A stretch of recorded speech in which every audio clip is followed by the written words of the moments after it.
G'day folks, I'm Andrew Desiree from Number One Aquaponics, and I'd like to thank you for purchasing this course today. The one that's in front of you is a very interactive course. It covers video, audio, kinesthetic. In fact, whatever way you learn, you'll find that that type of material is on there for you. We've even got quizzes that you can self-assess yourself, and you can test against yourself of how you're going. If not, you can go back to the course notes, you can relearn and start again. So it's not like our day courses where you sit in, you're bombarded with a heap of information, and then you go home and you forget about it. This way you'll learn over and over and over again.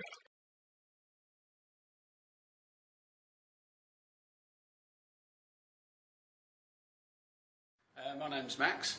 I've just sat through the 2 days of aquaponics training. I suppose from my point of view, to see something that seems to be so positive going forward for not only the environment but with water growing up in an irrigation area. I found the course fantastic.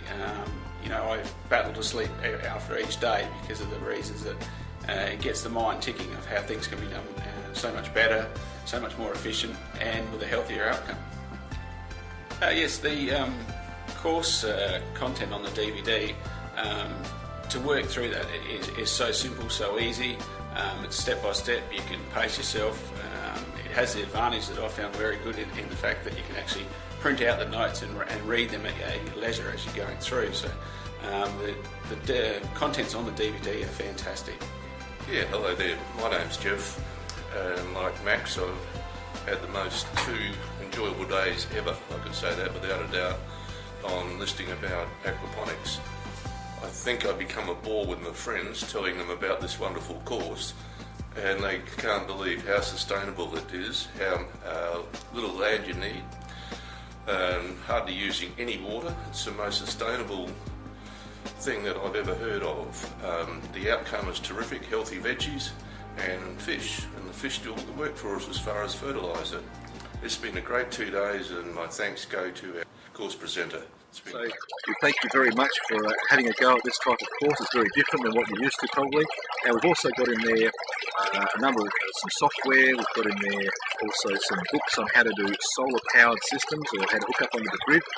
We've also got fingerling production, plant ratio, everything you can think of is on there. So please have a good look around in our interactive DVD for you. Let us know how you find it, and please, we can only make it better for you for 102, which should be start looking into some really nitty-gritty things, some of the trade secrets from 20 years of aquaculture experience that I've had both here and overseas. So thanks very much. We look forward to working with you very soon. And don't forget, you've also got a discount from us of 10% on 102 for purchasing 101. So thanks again, and we look forward to seeing you again. Aquaculture is thriving in Australia and is a major regional employer with around 6,000 jobs in the sector. It's a fairly simple concept: rear fish in a hatchery and then grow them out in a farm. Riverland growers travelled to Redcliffs today to look at integrated farming techniques. Aquaponics uses the waste from aquaculture and horticulture to support both crops. As we feed fish, we're creating ammonia, nitrites and nitrates. And it's the nitrates that fish farms or aquaculture fish farms usually dump to eliminate toxicity to fish. In horticulture, we have plants that consume nitrogen or nitrates. In a climate where every drop of water counts, he says it will save a lot from horticulture, which can be put back into aquaculture ponds. And the system can become more complicated if the farmer wants.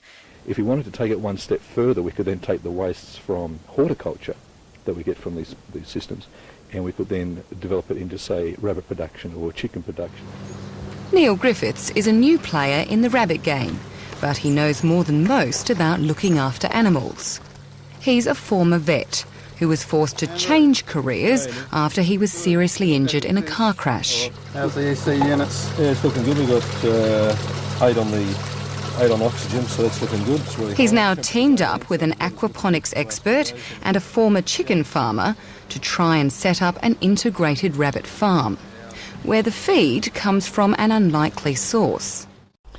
By feeding fish protein, we can convert the proteins that become ammonia from waste, from ammonia to nitrite to nitrates, which then feeds the plants.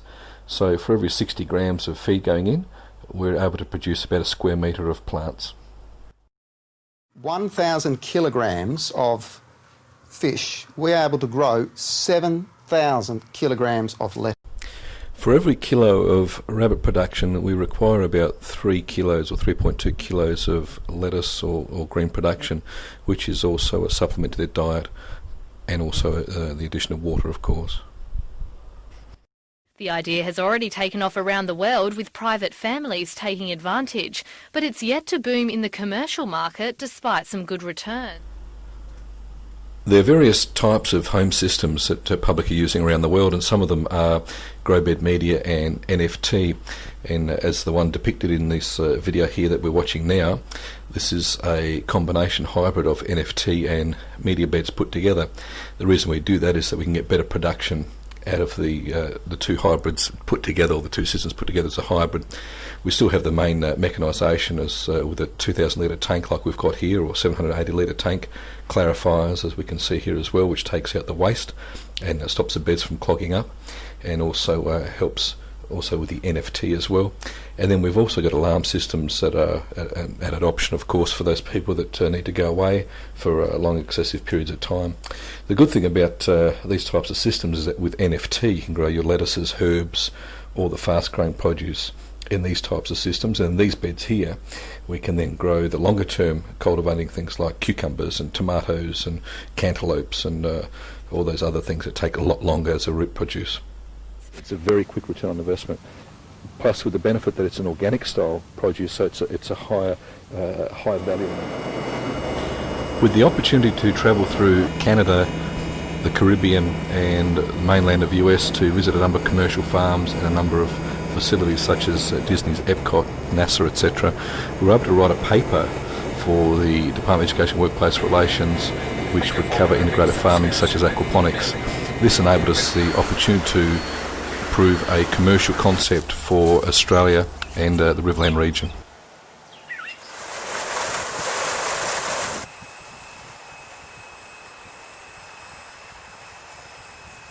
That we didn't know the correct ratio of how much fish to the plant growing area, and that 3,000 gallon tank doesn't have to be 3,000 at all. It could be 500 gallons to provide enough nutrients for this little bit of growing area.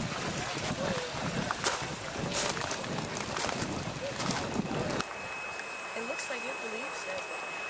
So, oh my goodness, I know they are not doing this hard to practice. How awesome is that? And What's this? What's it look like, yeah? What's that? They're going to make you into a fish farmer, Greg.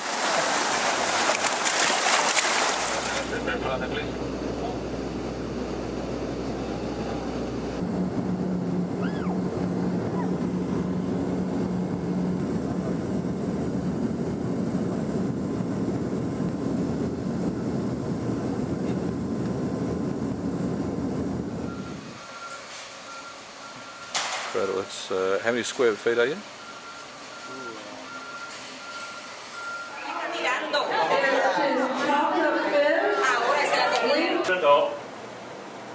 It can eat up to 50 aphids a day. It eats the entire aphid, not just a little bit of it. Kind of like me sitting in the golden corral. It's just going to keep on going. In your own home. This right here is one of our hydroponics at home setups. It's pretty cool. It's just a 10-gallon fish tank. I know some of you probably have one of these lying around, right? Where you kill the poor fish. See, now you can turn it into a growing tank. Now inside of here we have that water and nutrient solution that I've been talking about. Also we have that aerator. Just like our fish need that constant oxygen turnover, our plants do too. If they don't have that, they actually can't absorb the water and nutrients into their roots. Has played an important role in decreasing pressure on the wild population.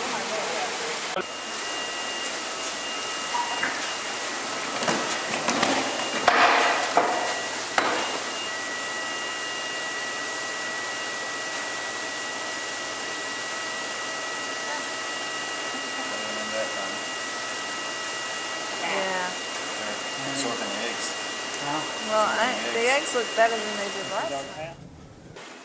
And the kids got a hold of it. They didn't want to be part of it anymore. You know, that's what the way it goes.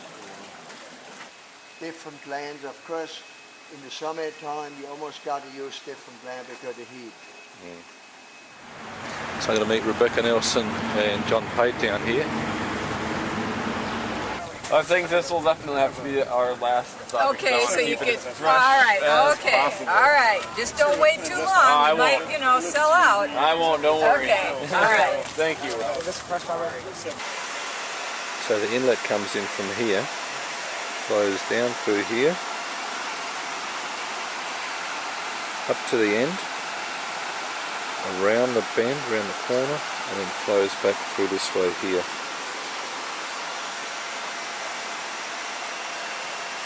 And out the outlet there, back into the sump which is over here.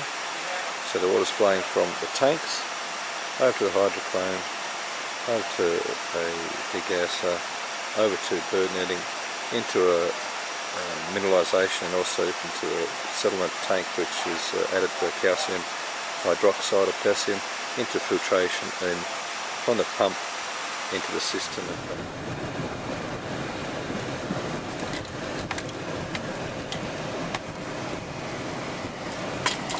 We'll tell you our kale and our chard always droops when it gets hot.